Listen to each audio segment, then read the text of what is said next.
பட்டாம்பூச்சி எங்கே செல்கிறாய்? ராஜாவின் வசனம் கேட்க பறந்து செல்கிறேன். பட்டாம்பூச்சி பட்டாம்பூச்சி எங்கே செல்கிறாய்?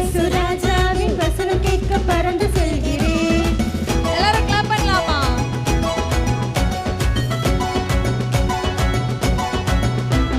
வசனம் கேட்ட மரியாள் பாதத்தில் இருந்தாய். வசனம் கேட்ட மரியாள்